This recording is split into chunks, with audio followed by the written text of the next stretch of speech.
So what's up, good afternoon guys, Chris TV, welcome back to my channel again guys.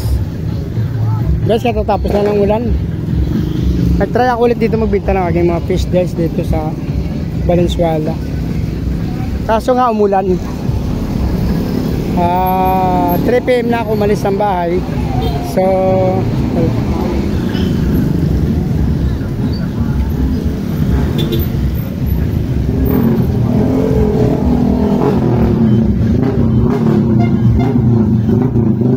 nagdala ako ng 20 balot. 20 balot. So nabilang pala ako ng 7. Kaso yung isa kasi may anak, kaya pinulaut ko na siya guys. May nadala ko na buntis kanina.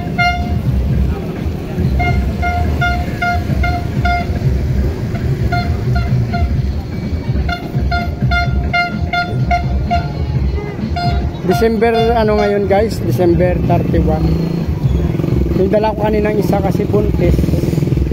Ito siya guys, walang anak.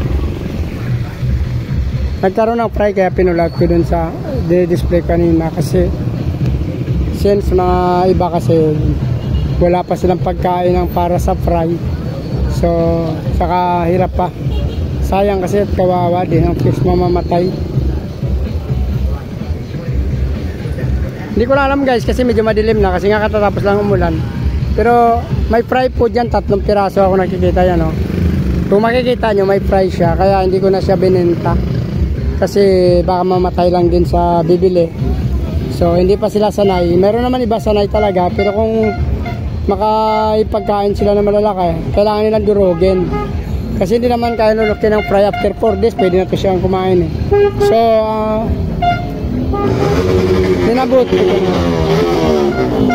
minabuti ko na lang guys na hindi na muna sinama sa pagbinta. Sinsya na kayo guys, may motor din siya kasi na open pipe yung ano niya, binobomba nila.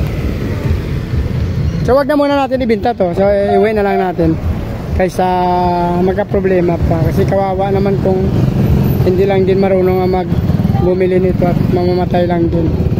So ikikip ko muna to. Ako nang bahala dito. Sa bahay ko na lang to iayusin. Iwalay ko na to sa parents niya mamaya. Tatabi ko na lang to siya guys kasi ayan o. Alam ko mga mabili-bili kasi pinili ko nila. Pero hindi ko akala na mag-drop siya. Mag-drop siya ng 3 pieces. Tabi ko na lang yun guys. Hindi ko na ibenta muna.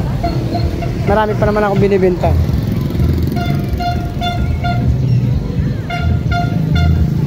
Dito lang kasi tayo guys.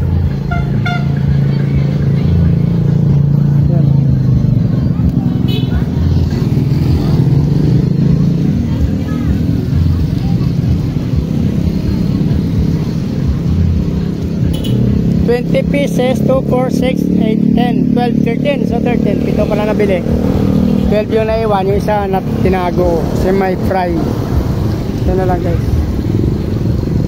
Medyo madilim lang pero mga alas 5 pa lang guys. Kasi ano, umulan.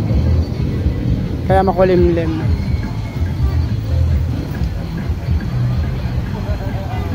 Kulimlim. Pumapatak-patak pa rin ang ambon. Mayroon pa namang dumadaan pa. So maya-maya siguro pagka medyo madilim natin, hindi na makita yung fish natin, mabuti na natin na uwi na lang tayo. So yan guys. Maya-maya guys, uwi na rin tayo. Nandiyan kasing motor natin guys oh. Ayan. Saglit na naman ito ayusin kasi inalagay ko lang sa bag. Lahat na lang gusto mo isda, ano? Yan. So, may bata na gustong bumili kaso hindi pinapayagan ng nanay. Nagulat ako. Dito lang tayo guys.